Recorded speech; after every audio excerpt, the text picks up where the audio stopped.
Hello friends, അപ്പോൾ ഇന്ന് ഞാൻ നിങ്ങളെ പരിചയപ്പെടുത്താൻ പോകുന്ന ബക്കറ്റ് അടുപ്പാണ്. ഈ ബക്കറ്റ് അടുപ്പിൻ്റെ കഥ എന്ന് പറയുന്നത് ഞാൻ ഡൽഹിയിൽ നിന്ന് വാങ്ങിയതായിരുന്നു. കാരണം ഇത് നമ്മൾ പുറത്തെങ്ങനെയെങ്കിലും പോകുമ്പോൾ ചെറിയ തോതിൽ വെള്ളമൊക്കെ ചൂടാക്കാനൊക്കെ യൂസ് ചെയ്യാൻ പറ്റുന്ന രീതി വാങ്ങിയതാണ്. അപ്പോഴാണ് ഞങ്ങളുടെ ഗ്യാസ് ഇന്നലെ തീർന്നു പോയത്. 2 ദിവസം കഴിഞ്ഞ് കിട്ടുള്ളൂ എന്ന് പറഞ്ഞു. അപ്പോൾ അങ്ങനെ ആയപ്പോൾ ഞങ്ങൾ എന്ത് ചെയ്തു, അത് കത്തിച്ചു.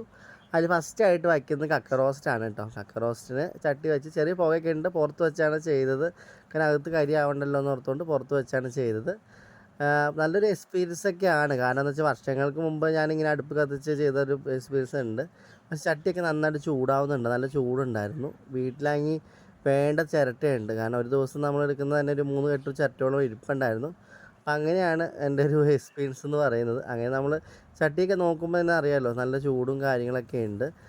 ഞാനും അരിയൊക്കെ കൂടിയാണ് ചെയ്യുന്നത്. പുറത്ത് വച്ചിരിക്കുന്നതുകൊണ്ട് തന്നെ നമ്മുടെ എൻ്റെ അമ്മുക്കുട്ടിയും എല്ലാവരും അവിടെ തന്നെ ഉണ്ടായിരുന്നു. പിന്നെ മരിയ വന്ന് അതിൻ്റെ ഇതൊക്കെ എടുത്തു, അരിപ്പ് കാര്യങ്ങളൊക്കെ ഇട്ടു. ഞാനും അവിടെ നിന്ന് കക്ക ഇട്ടു, വേവിച്ചു, ഇളക്കി ഇരുന്നു.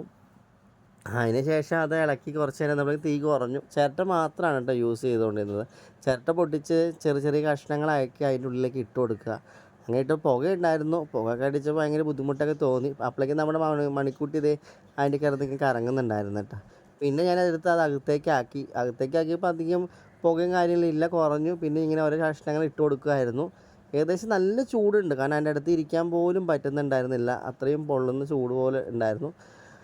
പിന്നെ അങ്ങനെ നമ്മുടെ കക്ക റോസ്റ്റ് ഏകദേശം റെഡി ആകുന്നു. കക്ക റോസ്റ്റിൻ്റെ റെസിപ്പിയും കാര്യങ്ങളൊക്കെ ആയിട്ട് മറ്റൊരു വീഡിയോ ചെയ്യുന്നതായിരിക്കും. അപ്പോൾ ഇത് ബക്കറ്റ് അടുപ്പ് എന്തുകൊണ്ടും എനിക്ക് പ്രയോജനമായി. കാരണം എന്ന് വെച്ചാൽ ഗ്യാസ് കിട്ടാനുമില്ല, പുറത്ത് നമുക്ക് ഭയങ്കര ബുദ്ധിമുട്ടായപ്പോൾ എൻ്റെ കയ്യിൽ ഇങ്ങനെ തോന്നിയൊരു ബുദ്ധിയാണ്. അന്ന് മേടിച്ചപ്പോൾ ഇവിടെ ഉള്ളവരൊക്കെ എന്നെ കളിയാക്കി, എന്തിനീ ബക്കറ്റ് വാങ്ങുന്നത്, എന്ത് കാര്യം ഇരിക്കുന്നു, നിങ്ങൾക്ക് ഭ്രാന്താണെന്നൊക്കെ തോന്നി. പിന്നെ എൻ്റെ വലിയമ്മയൊക്കെ ഉണ്ടായിരുന്നു, മരിയൊക്കെ ഉണ്ടായിരുന്നു. അവരൊക്കെ നിന്ന് നമ്മൾ എല്ലാവരും കൗതുകത്തോടെ നോക്കി. ഇതാണ് അതിൻ്റെ ഒരു അവസ്ഥ എന്ന് പറയുന്നത്. ഇതാണ് അതിൻ്റെ ഉള്ളിൽ നല്ല നമ്മുടെ ഹീറ്റർ വെച്ചിരിക്കുന്ന പോലെ ചൂടും കാര്യങ്ങളൊക്കെ ഉണ്ടായിരുന്നു. പിന്നെ നമ്മൾ കക്ക എടുത്ത് വാങ്ങി. അടുത്തത് നമ്മൾ എന്താ വെച്ചാൽ വെള്ളം ചൂടാക്കാനുണ്ട്. അപ്പം അങ്ങനെ അതിനോട് വീണ്ടും തീ ഇട്ടുകൊണ്ടിരിക്കുകയായിരുന്നു. പിന്നെ കുടിക്കാൻ വെള്ളം വെച്ച് ജീരകവെള്ളം എന്ന് വെച്ചാൽ നമ്മൾ ജീരകവെള്ളമാണ് കുടിക്കുന്നത്. കാരണം വെച്ചാൽ ദഹനത്തിനും ഗ്യാസ് ട്രബിളൊക്കെ മാറുന്നതിനനുബന്ധിച്ച് ജീരകവെള്ളമാണ്, അത് വെച്ചു. ചട്ടിയിൽ കരി പിടിക്കുന്നുണ്ടായിരുന്നു, പക്ഷേ കരി പിടിക്കാതിരിക്കുന്നുള്ള സാധനം പേടിച്ചില്ല. അതിന് ശേഷം ജീരകവെള്ളം ആയ ശേഷം നമ്മൾ പിന്നെ തേയിലവെള്ളം ഇടാതെ വെച്ചു. തീ കത്തിച്ചു. നല്ല അടിപൊളി ചെരുവത്തിൽ ചായക്ക് വെള്ളം വെച്ചു. നല്ലൊരു ചൂടുണ്ട് കേട്ടോ. ഞാൻ പറഞ്ഞില്ല, ഇപ്പം നിങ്ങൾക്ക് നോക്കുമ്പോൾ അറിയാമല്ലോ, കാണുമ്പോൾ മനസ്സിലാവുമെന്ന് പ്രതീക്ഷിക്കുന്നു.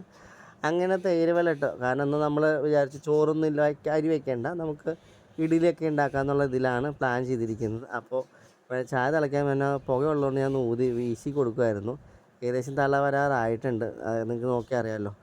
അത് കഴിഞ്ഞ് ചിരട്ടകൾ ഞാൻ പറഞ്ഞു, മഴ പറഞ്ഞ് കുറേ ചിരട്ടകൾ ഉണ്ടായിരുന്നു, മുകളിലായിരുന്നു. അതെടുത്തൊന്നും ഒരു അടിപൊളിയായിട്ട് വെട്ടി തെളിക്കുന്നുണ്ട്. അപ്പോൾ നന്നായിട്ട് എനിക്ക് നല്ല ഇതായി തോന്നി അല്ലേ.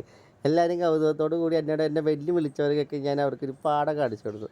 അപ്പോൾ ചായക്ക് വെള്ളം നല്ല വെട്ടി തെളിച്ചു. അപ്പോൾ തന്നെ ഞാനത് മാറ്റി പിന്നെ വിറക് ഇതുണ്ട് ചിരട്ടയ്ക്ക് ഇട്ട് കൊടുക്കുകയാണ് ചെയ്തുകൊണ്ടിരുന്നത്. പിന്നെ മുകളിലേക്കും വെച്ച്. അതിന് ശേഷം ഇപ്പം നമുക്ക് ഇഡ്ഡലി വയ്ക്കണം, ഇഡ്ഡലി പാത്രം വയ്ക്കണം. അപ്പോൾ അതുകൊണ്ട് തീ ഒന്നും കൂടി ഇട്ട് കത്തിച്ചുകൊണ്ടിരിക്കുകയായിരുന്നു. അതിനുശേഷം നമ്മൾ ചായ ഒന്നുകൂടി തിളയ്ക്കാൻ വേണ്ടിയിട്ട് നമ്മൾ ഒന്നുകൂടി വെച്ചിരുന്നു. അപ്പോൾ ഇങ്ങനെ വെച്ചാൽ എനിക്കിത് കാണും പഴയ ഓർമ്മ. അപ്പോൾ ഞാൻ പിള്ളേരോട് പറയുകയാണ്, നമുക്ക് പുറത്തൊരു അടുപ്പ് കൂട്ടാം, എന്നിട്ട് ഇങ്ങനെ ചെയ്യാം, ഗ്യാസിന് ലാഭിക്കാം, നമുക്ക് ഇതാണ്. പക്ഷേ ഫ്ലെക്സൊക്കെ ഉണ്ട്, നമുക്ക് ഡോഗിനൊക്കെ ഫുഡൊക്കെ ഇങ്ങനെ വെക്കാമെന്ന് ഇങ്ങനെ ആലോചിച്ചുകൊണ്ടിരിക്കണം. അതിന് ശേഷം നമ്മൾ ഇഡ്ഡലി പാത്രം വെച്ച് ഇഡ്ഡലി വെച്ചു. ഇഡ്ഡലി വെച്ചപ്പോൾ ചൂടായിട്ട് കണ്ടില്ലേ, ഇഡ്ഡലി വെച്ച് തുറന്നപ്പോൾ ആവി ഓടാണ്ടില്ലേ നല്ല. പിന്നെ ഞാൻ എന്ത് പറയാനാണ്, എല്ലാം ഒരു ബക്കറ്റ് ചിരട്ടയിലാണ് ഇപ്പോൾ എനിക്ക് ഇത്രയും ചോറ് വയ്ക്കാനും അരി വയ്ക്കാൻ. ചോറ് വെച്ചു, അതിന് ശേഷം ഇഡ്ഡലി വെച്ചു, ചായ തിളപ്പിച്ചു, കുടിക്കാൻ വെള്ളം ചൂടാക്കി. അതിന് ശേഷത്തെ ഇഡ്ഡലി എടുക്കുന്നത് കണ്ടോ, നിങ്ങൾക്ക് അറിയാമല്ലോ, അതിൻ്റെ ചൂടും കാര്യങ്ങളൊക്കെ കാണുമ്പോൾ മനസ്സിലാവുമെന്ന് പ്രതീക്ഷിക്കുന്നു. അതിനുശേഷം ദേവിനെ വിളിച്ചു. ദേവ് ഇഡ്ഡലി പാത്രം കൊണ്ടേ ഉടഞ്ഞിടാൻ പറഞ്ഞു. മരിയുണ്ടായിരുന്നു.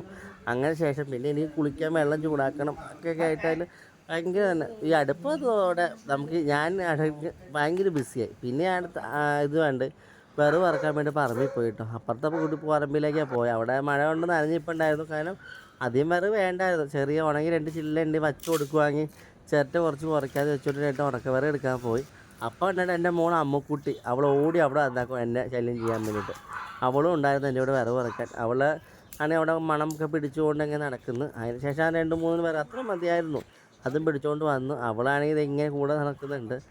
അവളാണെങ്കിൽ കളിച്ച് ഭയങ്കര കുസൃതിയാണ് അവൾ, ഭയങ്കര കണ്ടില്ലേ, കാണിച്ചു കൂട്ടുന്ന അംഗം കണ്ടില്ലേ. അപ്പോൾ എൻ്റെ അമ്മക്കുട്ടിയെ ഇഷ്ടപ്പെട്ടിട്ടുണ്ടെങ്കിൽ നിങ്ങളൊന്ന് ലൈക്ക് കമൻറ്റ് ചെയ്യണം കേട്ടോ. പിന്നെ ചമ്മന്തി, ഇഡ്ഡലിക്കുള്ള ചമ്മന്തിക്കുള്ള കടുക് പൊട്ടിക്കലായിരുന്നു. വിറക് വെച്ചത് ഇങ്ങനെ കത്തിക്കുക. അപ്പോൾ വിറകും വെച്ച് കത്തിക്കാൻ, ചിരട്ടയും കത്തിക്കാൻ എല്ലാം കൊണ്ട് ഈ അടുപ്പ് ജഗ പുക സൂപ്പറായിരുന്നു. അത് എണ്ണയൊക്കെ നന്നായിട്ട് ചൂടായി നമ്മൾ കടുക് പൊട്ടിക്കാൻ വേണ്ടി നോക്കുകയാണ്. അതിനുശേഷം ഇനി എന്താ, നമുക്ക് വൈകുന്നേരം ആയി കഴിഞ്ഞാൽ ഒന്ന് കുളിച്ച് നല്ല അടിപൊളി ഇഡ്ഡലിയും ചമ്മന്തിയും നല്ല കടിഞ്ചായയൊക്കെ കുടിച്ച് അങ്ങ് കഴിക്കണം. അപ്പോൾ എല്ലാവർക്കും വീഡിയോ ഇഷ്ടപ്പെട്ടിട്ടുണ്ടെങ്കിൽ ലൈക്ക് ചെയ്യുക, സപ്പോർട്ട് ചെയ്യുക കേട്ടോ. അപ്പോൾ നമ്മൾ ചമ്മന്തി ഉണ്ടാക്കി, ചമ്മന്തി തേങ്ങാ ചമ്മന്തിയാണ്, വറ്റൽമുളകൊക്കെ ഇട്ട് ആകെ കടുക് പൊട്ടിക്കുന്ന സീനാണ് ഇതൊക്കെ. അപ്പോൾ ഈ അടുപ്പ് ഇഷ്ടപ്പെട്ടിട്ടുണ്ടെങ്കിൽ കമൻറ്റ് ചെയ്യണം കേട്ടോ. എന്തുകൊണ്ടും എനിക്ക് നല്ല രീതിയിൽ ഇഷ്ടപ്പെട്ടു. കാരണം ഞങ്ങൾക്ക് ഒരു ദിവസം അന്നം ഫുള്ളും ഒരു ബക്കറ്റ് ചിരട്ടയിലും വിറക് കൊണ്ട് ഞങ്ങൾ ഒരു ദിവസത്തെ കാര്യം മൊത്തം ഇവിടെ ചിലവഴിച്ച്. എന്തുകൊണ്ടും ഗ്യാസ് ഭയങ്കര ലാഭമാണ്. കണ്ടില്ലേ, ഇതിൻ്റെ അകത്ത് ഇങ്ങനെയാണ് കത്തുന്നത്. അപ്പോൾ വീഡിയോ നിങ്ങൾക്ക് ഇഷ്ടപ്പെട്ടിട്ടുണ്ടെങ്കിൽ ലൈക്ക് ചെയ്യുക, കമൻറ്റ് ചെയ്യുക, ഷെയർ ചെയ്യുക കേട്ടോ. ഇതുവരെ നൽകിയ സപ്പോർട്ടിനും നന്ദി. പിന്നെ വീഡിയോ കാണുന്നവരൊക്കെ ഉണ്ടെങ്കിൽ ഒരു ലൈക്കും കമൻറ്റൊക്കെ ചെയ്യണം. അപ്പോൾ ആരൊക്കെ കാണുന്നുണ്ടെന്നൊക്കെ എനിക്ക് മനസ്സിലാക്കാൻ പറ്റുക. അപ്പോൾ എല്ലാവർക്കും വീഡിയോ ഇഷ്ടപ്പെട്ടെന്ന് പ്രതീക്ഷിക്കുന്നു. ഞാൻ ക്യാമറമാൻ നമ്മുടെ മിഥുനോടൊപ്പം ഇഷ്ടപ്പെട്ട ഹായ് തരണേ.